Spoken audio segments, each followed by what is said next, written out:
देख पे सुन भी किए सर।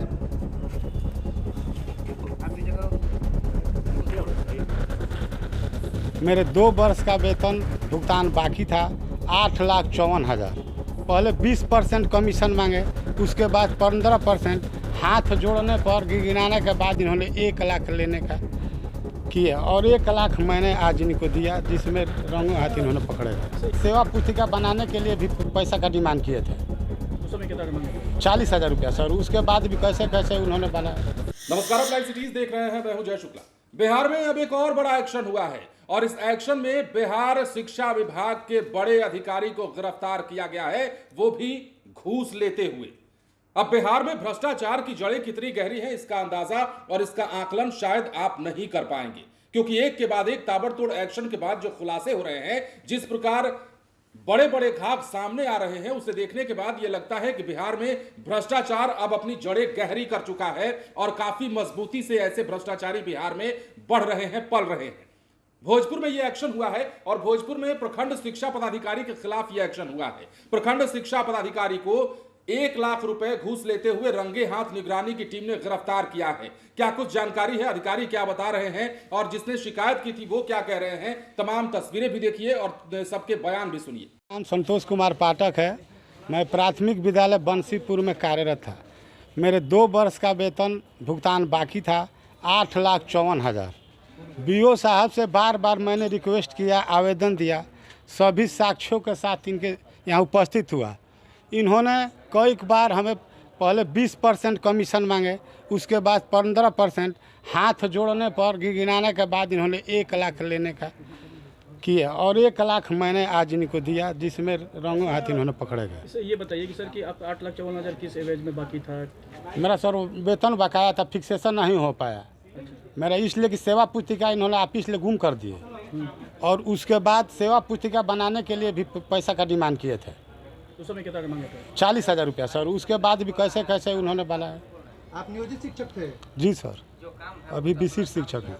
कर्मी शिक्षक पकड़े गए हैं सर, कितने पैसे लेते हुए पकड़े गए हैं, क्या मामला था? संतोष कुमार पाठक एक शिक्षक हैं जिनका आवेदन प्राप्त हुआ था निगरानी ब्यूरो को, जिसमें कि कहा गया था कि बकाया सैलरी निकालने के लिए बीओ जो हैं शाहपुर के, उनके द्वारा 1 लाख रुपए रिश्वत की मांग की जा रही है, जिसके लिए कि सत्यापन कराया गया। सत्यापन के दौरान ये सत्य पाया गया।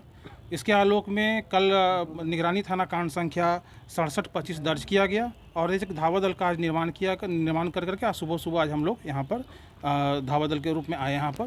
और यहाँ पर जब हमने किया तो यहाँ पर बीओ जो है वो 1 लाख रुपए रिश्वत लिया इन्होंने और इनके द्वारा पकड़ाए हैं वो।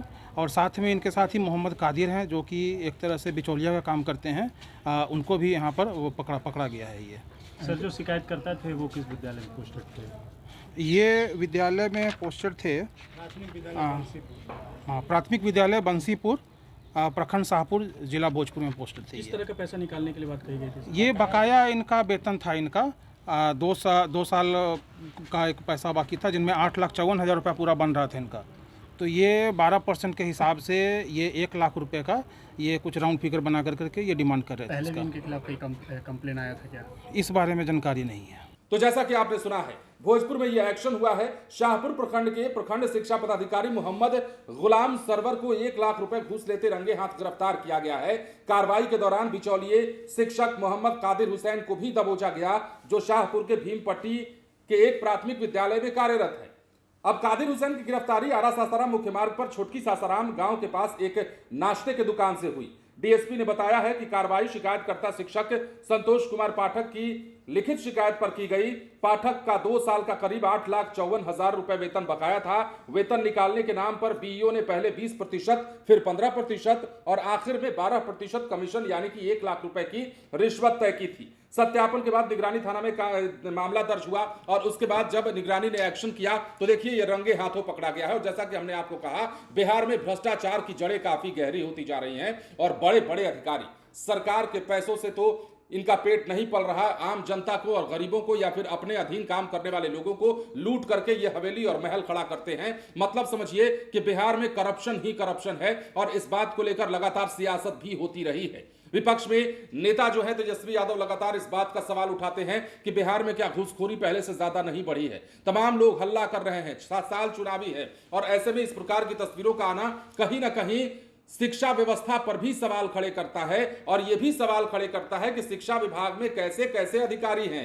शिक्षा विभाग एक्शन के लिए जाना जाता है, के पाठक के दौर से ही एक्शन होता रहा है। उसके बाद इस सिद्धार्थ भी कम नहीं है, वो भी एक्शन लेते हैं, वो भी ताबड़तोड़ कार्रवाइयां करते हैं। लेकिन इन सबके बीच में शिक्षा विभाग में अगर इस प्रकार के भ्रष्टाचारी बैठे रहेंगे तो समझिए कि क्या ही बिहार की शिक्षा व्यवस्था का भला हो पाएगा। बने रहे लाइव सिटीज के साथ। धन्यवाद।